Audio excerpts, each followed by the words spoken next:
Hi, I'm Tim. Welcome to Watchbox, and thanks for logging on. If you love this watch, email me, tmosso@thewatchbox.com, your purchase and pricing email question line for buying this or any watch you see on any Watchbox platform. Reach out to tmosso@thewatchbox.com for pricing.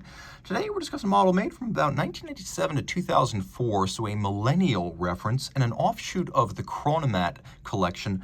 Technically, this is part of the Wind Rider collection. It is the Crosswind Racing Chronograph. The Wind Rider Crosswind Racing Chronograph in stainless steel is 42.7 millimeters in diameter, 15.2 millimeters thick, and from lug tip to lug tip, 48 millimeters with a broad 22 millimeter spacing between the lugs. It's built like a tank, even though it is an aviation-themed watch.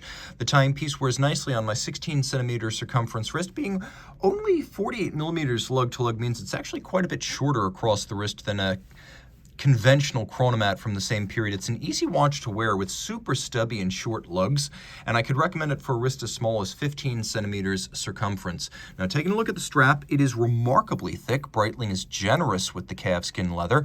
Brown on the top, sort of a medium brown, plenty of bolstering or stuffing to give it volume, thick cuts of leather.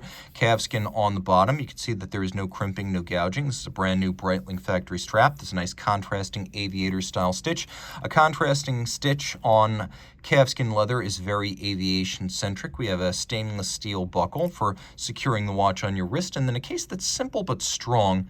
It's almost a cushion case. The bezel's definitely round, and so is the dial, but this could easily be described as a neo-cushion case. The lugs are incredibly short. You can see the strap has no impediment in its motion, so you can pull it straight down around a small wrist. Of course, the watch features full high polish on case profiles and these crowns, and the crowns for the chronograph are onion style.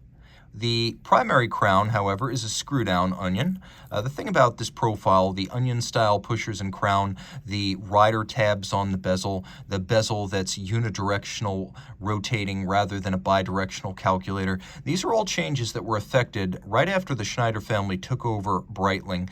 Relaunching Breitling in the early 1980s, the Schneider family worked with aviators, specifically the Italian Frecce Tricolore Aeronautical Squadron, to define what a modern-day Chronomat would look like. Historically, the Chronomat was very different from what you see here. It was strictly an aviation watch, didn't have any diving overtones, and it had a calculator bezel that predated the Navitimer. It was also somewhat simpler than the Navitimer in its operation. Well, this is really a cross between an aviation chronograph and a dive watch, and the screw-down crown is part of that. The unidirectional rotating dive bezel with the rider tabs is another.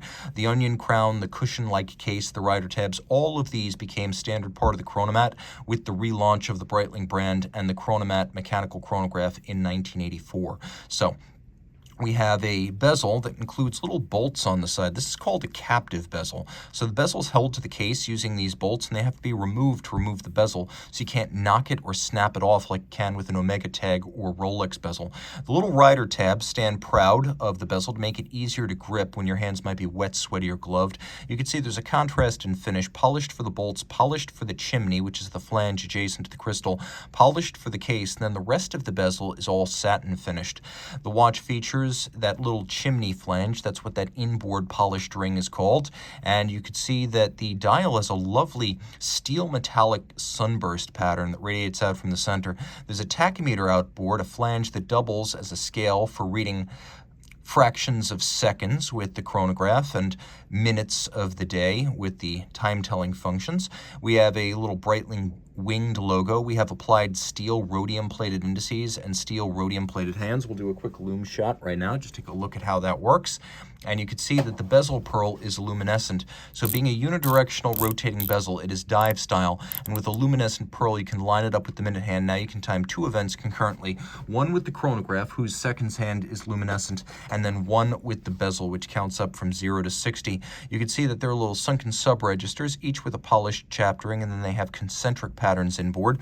Flip it all over, you can see that the watch is 100 meters water resistant.